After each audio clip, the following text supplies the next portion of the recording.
विजयनगरमध्ये केशव धोबी त्याचं गाढव मुन्ना सोबत राहत होता.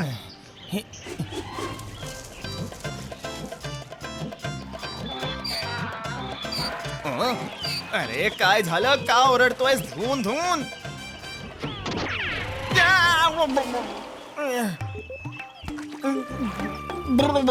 काय झालं? अरे सांगू शकत नव्हतास धून धून? तू बोलू शकला असतास तर बरं झालं असतं धून धून. मुन्ना फक्त केशवचं गाढवच नाही, तो त्याचं कुटुंबही होतं आणि मित्र सुद्धा. मुन्ना, तू गाढव नाही माझ्यासारखा माणूस असतास तर मी तुझ्याशी गप्पा मारू शकलो असतो धून धून. एक दिवस उडंकाच्या घरासमोरून जाताना केशवने ऐकलं, मी तुला गाढवापासून माणूस बनवलं आणि तू माझ्याशीच वाद घालतोयस. चल निघ इथून, पायी पायी जोडून. उडंका तर त्याच्या नोकराला रागवत होता, पण केशवला तर काहीतरी वेगळंच वाटलं. याने तर खरंच गाढवाला माणूस बनवलं धून धून. चल ये माझ्यासोबत. बास मग काय होतं, तो सुद्धा पोहोचला उडंकाकडे. उडंका, अरे उडंका भाऊ कुठे आहेस धून धून? बोला, काय काम आहे?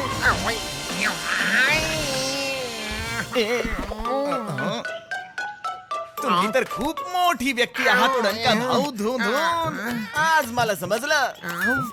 असं काय केलं मी पायी पायी जोडून? अरे हाच तर मोठेपणा आहे तुमचा धून धून. चमत्कार करूनही भोळे बनतात धून धून. माझा मुन्ना, बास माझ्या मुन्नाला पण माणूस बनवा धून धून. याला माणूस नाही म्हणू नका, मी स्वतः माझ्या डोळ्यांनी पाहिलंय. तुम्ही गाढवाला माणूस बनवलंय, त्याच्याशी तुम्ही बोलत सुद्धा होता. या कामासाठी मी तुम्हाला नाणी देईन धून धून. आधी तर उडंकाचा त्याच्या कानांवर विश्वास नाही बसला, पण मग त्याचं डोकं चाललं. मी आताच एका नोकराला पण कामावरून काढून टाकलं आहे. हे मजबूत गाढव माझ्या खूप कामी येऊ शकतं. ठीक आहे, माणूस बनून जाईल, पण थोडा वेळ लागेल.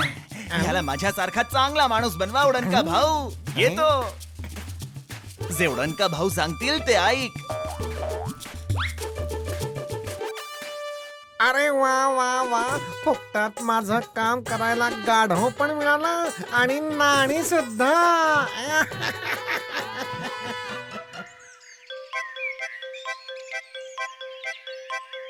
केशवचं गाढव हुशार होतं. जसं केशव म्हणाला होता तसं तो उडंकाचं म्हणणं ऐकत राहिला. केशवचा गाढव खूप लवकर काम शिकला. हे घ्या तुमचं सामान, चला माझी काढा नाणी. चल.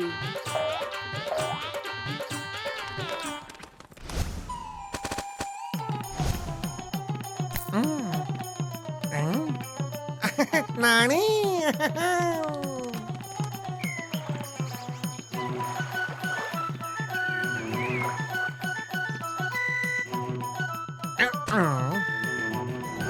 आज खूप काम आहे, पण मी सोबत नाही येऊ शकत मुन्ना. हे तुला धान्य बाजारात पोचवायचं आहे.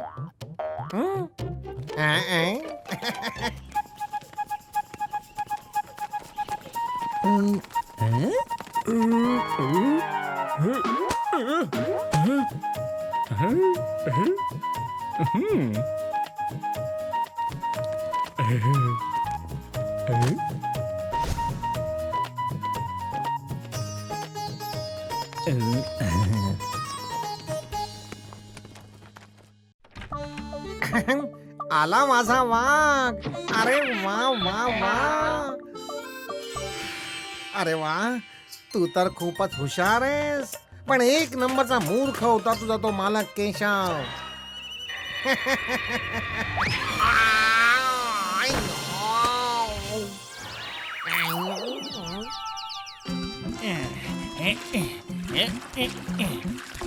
सगळ्यात आधी तर मुन्नाला विचारीन तुला माणूस बनून कसं वाटतंय धून धून.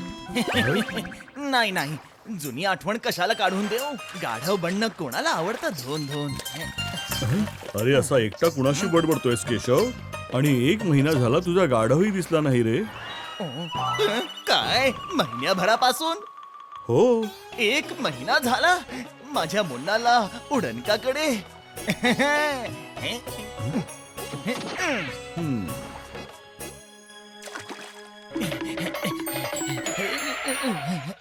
उडणका, ओ उडणका, अरे कुठे आहेस भाऊ? धून धून. उडंकाला समजलं की केशव त्याच्या मुन्नाला घ्यायला आलाय, पण त्याच्या एवढ्या कामाचं गाढव तो परत कसं देणार.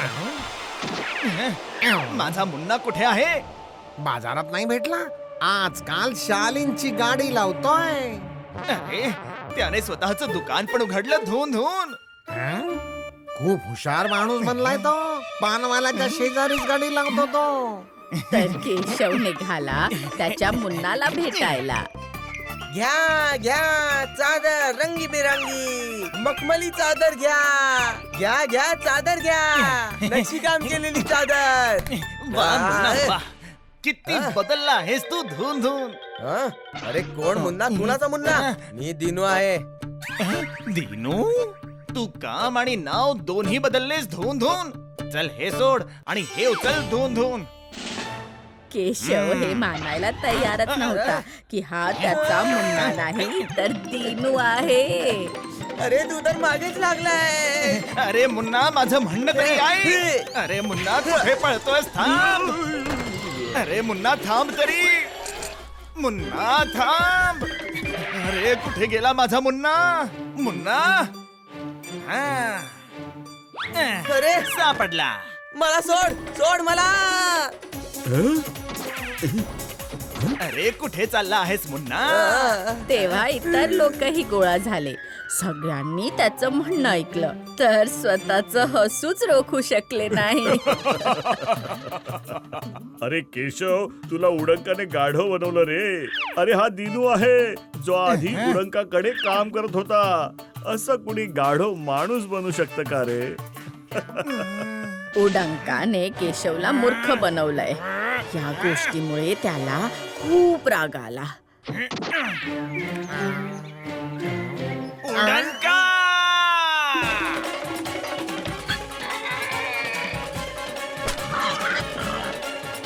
उडणका नाही सोडणार.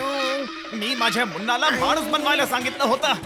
तू मला तुझ्या बोलण्याने गाढव बनवलंस. धून धून. अरे नाही नाही नाही, माझं म्हणणं तर आहे. अरे थांब थांब थांब.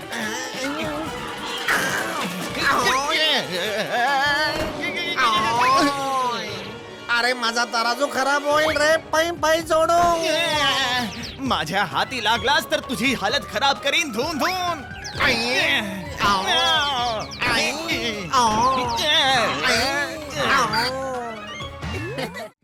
If you like this video, subscribe to our channel Murthy Media.